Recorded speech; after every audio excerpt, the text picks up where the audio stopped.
మొదటి పానిపట్టు యుద్ధం ఏ సంవత్సరంలో జరిగింది? 1526. మొఘలు సామ్రాజ్య స్థాపకుడు ఎవరు?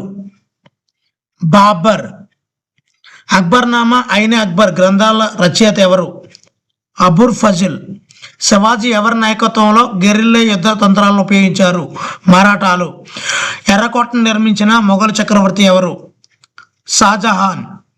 తులసీదాస్ రచించిన ప్రసిద్ధ గ్రంథం రామచరిత మానస్. విశిష్టాద్వైత సిద్ధాంతాన్ని ప్రతిపాదించింది ఎవరు? రామానుజాచార్యులు. వీరశైవ ఉద్యమాన్ని ప్రారంభించింది ఎవరు? మీకు తెలిస్తే కామెంట్ చేయండి.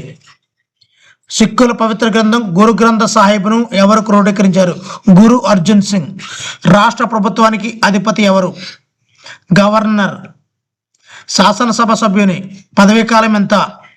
5 సంవత్సరాలు. రాష్ట్ర గవర్నర్ను ఎవరు నియమిస్తారు?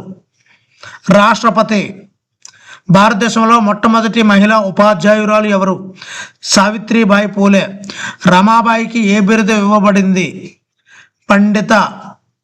మన చుట్టూ ఉండే మార్కెట్లో వారానికి ఒకసారి జరిగే మార్కెట్ని ఏమంటారు? సంత. మీడియా ప్రధానంగా ఏ వ్యవస్థలో 4వ స్తంభంగా పరిగణించబడింది?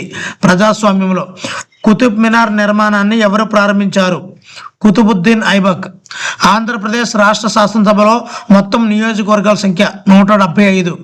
వస్తువులను నేరుగా వినియోగదారులకు అమ్మే వ్యాపారిని ఏమంటారు? చిల్లర వ్యాపారి. మొఘలుల కాలంలో మన్సబ్దార్ వ్యవస్థను ప్రవేశపెట్టింది అక్బర్. హంపి ఏ సామ్రాజ్యానికి రాజధానిగా ఉండేది? విజయనగర సామ్రాజ్యానికి. కబీర్ ఎవరి బోధనల ద్వారా ప్రభావితమయ్యారు? రామానందుడు. అడ్వర్టైజ్మెంట్ యొక్క ప్రధాన ఉద్దేశం ఏమిటి? ఉత్పత్తి గురించి ప్రజలకు తెలియజేయడం. మొఘలుల అధికార భాష ఏది?